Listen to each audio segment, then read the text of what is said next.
Good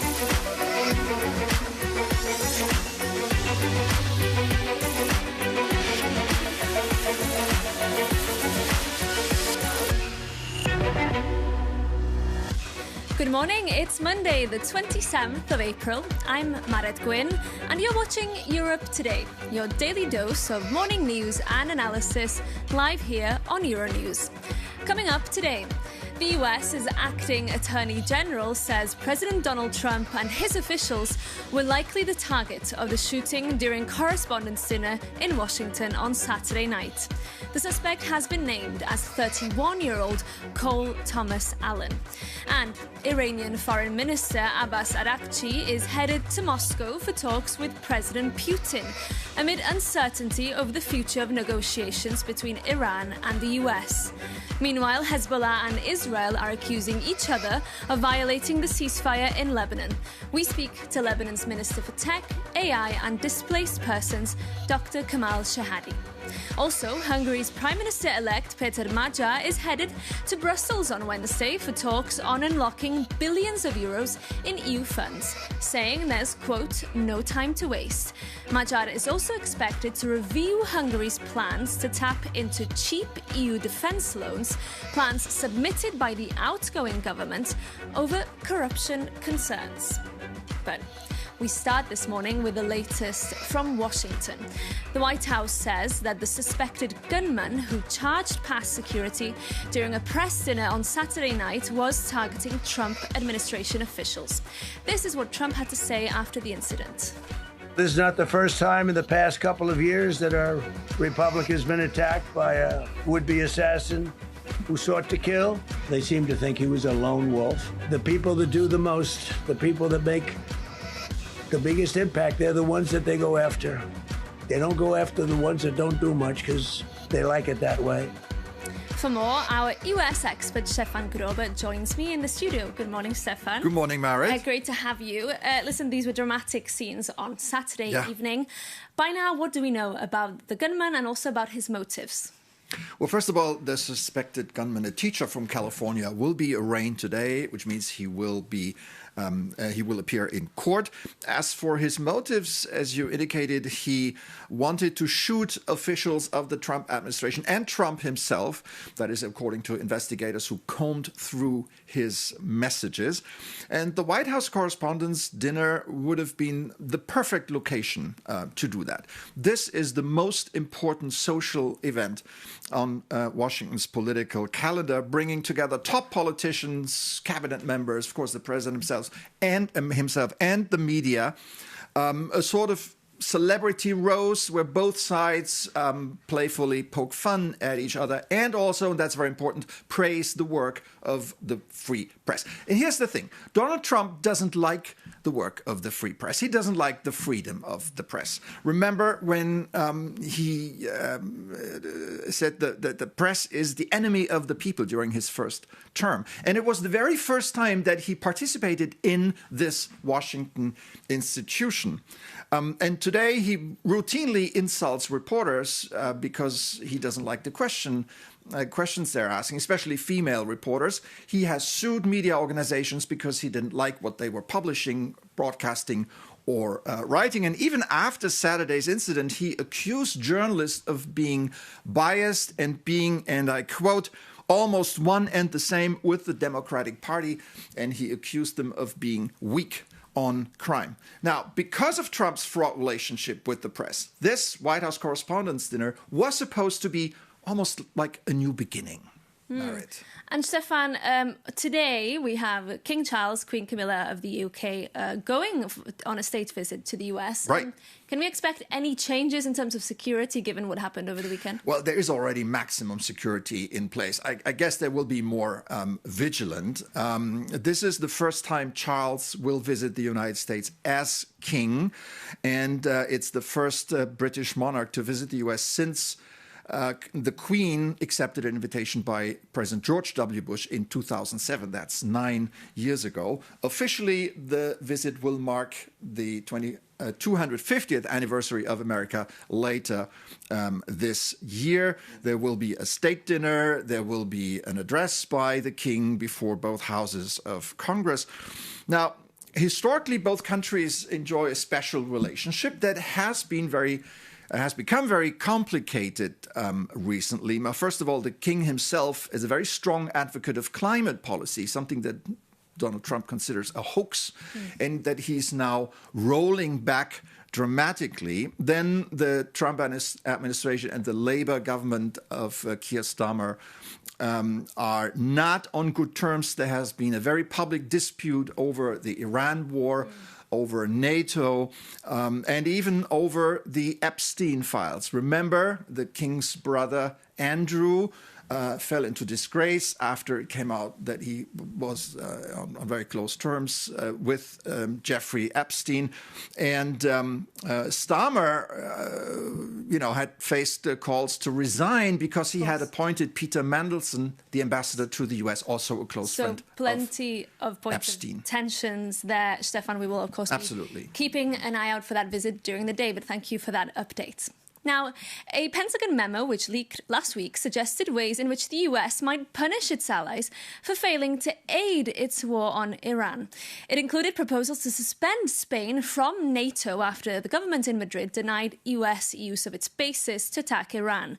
But is suspending a NATO member even possible? Our Jakob Janis has been taking a look. Last week, a leaked Pentagon email left officials in Brussels and Madrid ruffled. It revealed a list of punitive options for allies who refused to assist in the Iran war. And the most shocking proposal? Attempting to suspend Spain from NATO. But wait a second, is that even possible? Spain has been Europe's most vocal voice against the war, denying refueling and overflight rights at the Rota and Moron bases for strikes against Iran. And while Washington calls this the absolute baseline for the alliance, Madrid maintains these bases cannot be used for actions outside the NATO treaty. However, despite the threats, the US cannot simply evict a member. You see, the founding charter provides no mechanism for suspension, and its Article 13 only allows for voluntary withdrawal. And experts point out that Spain is well within its rights to protect its sovereignty. But it's worth noting that this is not the first time this has happened. In the 1980s, both Spain and France closed their air bases to the US during operations against Libya. And this is where it gets even more interesting. The leak suggests the retaliation could extend well beyond Spain. The Pentagon is reportedly reviewing diplomatic support for the British control of the Falkland Islands, after the UK also denied US use of its Royal Air Force bases to attack Iran. And as it appears, US commitment to NATO is fading. I'm very disappointed in NATO. They didn't do that. They weren't there for us. We pay trillions of dollars for NATO, and they weren't there for us. European nations are finally building their own foundations. Last Wednesday, Germany defense minister unveiled the country's first military strategy for Bundeswehr, aiming to build Europe's strongest conventional army by 2039. The document also acknowledges that with Washington focused on the Indo-Pacific, the European pillar must assume greater responsibility for its own defense. So, whether this leads to a stronger alliance or permanent divorce remains the defining question for NATO's annual summit this July. Jakob Janis reporting there. Now, our next guest was formerly the Foreign Affairs Minister and Defence Minister of Ecuador and has also served as the President of the UN General Assembly.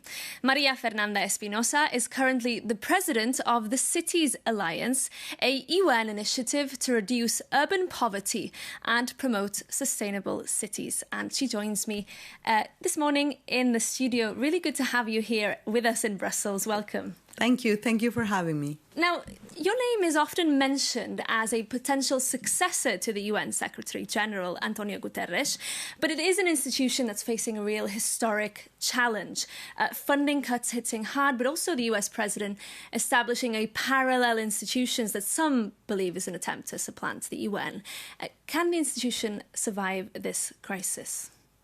I would say that the world cannot live without the UN. So the UN will survive. The big question here is how the organization will survive.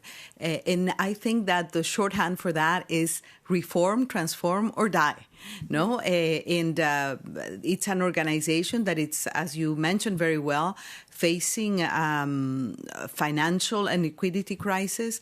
But it's the symptom. The real problem is that the UN needs to reinvent itself because it was designed for a different reality, to face different challenges. And we live in a world that is extremely volatile, but has to face from climate shocks to massive displacement, international organized crime, more than 60 active armed conflicts around the world. So the budget cannot go down. It has to go up, but the organization needs to prioritize. There are many efforts ongoing, but I think that we really need to rethink the organization, to revitalize the organization, and to prioritize. Prioritized action has to come, of course, from member states. And there are ongoing processes like the UN 80 initiative, which is I would say it's a must initiative because it's a cost-cutting exercise. You mentioned this shifting geopolitical landscape, that it's a new world. Where do you see Europe's role in this new world? Some would say it's losing its diplomatic clout. Would you agree? I think Europe has a vital role to play in the whole multilateral architecture as a bridge builder, as a principled multilateralist. It has had an important role. It has to continue having an important role as well in leading with the financial crisis, but also in looking at the future and what are the issues where the UN is best at. There are challenges in today's world that cannot be replaced by another organization. Let's only think about the 190 million people that are served by the UN through the humanitarian deployment infrastructure. The UN cannot be replaced on that front, but it can work in a more networked, more collaborative way with regional organizations, with cities, with other actors that are out there that did not exist 80 years ago. And you mentioned cities, and I want to ask you, because you're here in Brussels for the Cities Alliance Assembly, and specifically to talk about how the geopolitical context, the fraught geopolitical context, is playing out in cities. Tell us more about that. If you look at conflict, if you look at climate shocks, if you look at displacement, if you look at poverty, the microcosms where you can all see happen real time, it's in cities. If you look at the current conflicts right now, either Lebanon or Ukraine or Sudan, you see that where crisis hit the most, especially in conflict situations, is urban settings. And yet investments are low and are not enough to serve the needs of people in urban areas. 1 billion people living in slums and extreme poverty. This is not a world that we want to live in. There is a responsibility there. There is an investment responsibility. There is a policy responsibility. I think the UN is well placed, but local governments, organizations like the Cities Alliance that has an incredible track record in working on urban poverty. Okay. Maria Fernanda Espinosa, that's all we have time for, I'm afraid. But thank you so much for joining us this morning in the studio. It's been great to have you. Thank you. Now we're going to the Middle East next, where uncertainty surrounds the future of negotiations between the US and Iran. For more, we can cross over to Doha and to our correspondent, Laila Humaira, who is standing by there for us. Laila, great to see you again. Listen, no imminent plans for US-Iran talks, and the Iranian foreign minister has just landed in Moscow, I believe. That's right, Mara. Good morning to you as well. We know that the latest is that Iranian Foreign Minister Abbas Araghchi has arrived in St. Petersburg, Russia, where he's expected to meet with Russian President Vladimir Putin. Now, Araghchi has called it a good opportunity to discuss with the Russian president the situation, the ongoing conflict, but it also signals Russia's continued stake in the region and also influence on Iran. Now, Russia is Araghchi's third stop after Oman and Pakistan over the weekend. In Islamabad, where interestingly he made 2 visits, Arachi had presented the Pakistani mediators with a working plan. Now, it is interesting to note that it was after US President Donald Trump had cancelled a planned visit of his own envoys, Steve Witkoff and Jared Kushner, that Trump said that the Iranians submitted a better proposal than what he had seen before. Now, in Oman, Arachi met with the Sultan of Oman, and a big topic of discussion there was to create a safe passage in the Strait of Hormuz. Now, of course, all of this is happening at a time when there is still an impasse and a standoff in the critical maritime shipping trade route, where ships and vessels have found themselves essentially under what you can call a double blockade, Iran shutting down the strait again and the US enforcing a naval blockade. Now, with that naval blockade, the US said that it has diverted nearly 40 vessels that were headed to Iranian ports. That's the latest we have for you, Marit. Okay, Laila in Doha, thank you so much for that live update. Now, we're staying in the Middle East. Lebanon's health ministry has said that Israeli strikes killed 14 people on Sunday, making it the deadliest day since the ceasefire between Hezbollah and Israel began. We're joined now by Lebanon's Minister for Displaced Persons, as well as Technology and AI, Dr. Kamal Shahadi. Minister, really good to have you with us this morning. Let me start with this. Israel and Hezbollah are continuing to exchange fire, both sides accusing each other of breaching the ceasefire. Would you say at this stage that this truce is holding? Good morning. Look, the truce is not holding, but there are clear signs that both sides are making an effort not to escalate beyond the current level of violence, which is deplorable because, as you said, 14 people died yesterday from Israel bombing. Now, having said that, let's not forget that the ceasefire was imposed on both Israel and Hezbollah last week. Neither side wanted the ceasefire, and they both found a way to go back to the modus operandi of the pre-ceasefire announcement. Okay, and Minister, on Israel first, I'll come to Hezbollah afterwards. Do you see signs that they might be demarcating a so-called yellow line in a similar way that they did in Gaza? Look, the comparison between Lebanon and Gaza is simply outrageous. It's outrageous because we saw the destruction that happened in Gaza. It's outrageous because there is no political reasoning. There's no legal reason for that. The yellow line is something that unilaterally is being imposed on Lebanon, and we do not recognize it. We do not recognize a yellow line, nor a red line, nor a blue line. We have a border, and that needs to be demarcated. The border between Lebanon and Israel was almost demarcated in 2022-23. We were almost done with the demarcation. There were 13 outstanding points. 8 of them were resolved. There were 5 outstanding. And so I do not understand, nor do I accept the idea of a yellow line, and the government of Lebanon does not accept it. We do live in the reality today that by the sheer force of the military power of Israel, this yellow line has been imposed. Now, if the Israelis wanted assurances that Lebanon, the Lebanese side, would not be the source of attacks on the Israeli side, that is something that the Lebanese government is not only willing to discuss, but unilaterally, even before this most recent round of fighting started on March 2nd, the Lebanese government had taken on a commitment to strip Hezbollah of its weapons and to make sure that there are no hostilities crossing the border between Lebanon and Israel. We recognize that Israel and Lebanon want a border that is safe and secure.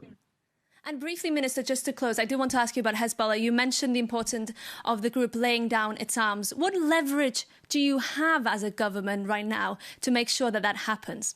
I think the most important leverage we have is that there is a vast majority of the Lebanese who want this to happen, who want Hezbollah to surrender its weapons to the Lebanese armed forces. And that's very important. Second, the international community is supportive of Lebanon's intention to control all the weapons on Lebanese territory. Now, that's not enough, clearly. And so what we need to do is continue to put pressure on Hezbollah to get Hezbollah to accept and to relinquish its weapons because the weapons today are only going to bring more retaliation from Israel. Okay. Thank you so much, Minister Shehadi. That's all we have time for, I'm afraid. But thank you so much for joining us here on Europe Today. And that brings our programme to an end. Thank you again for your company this morning. We'll be back tomorrow, Tuesday, with more news and analysis. See you then.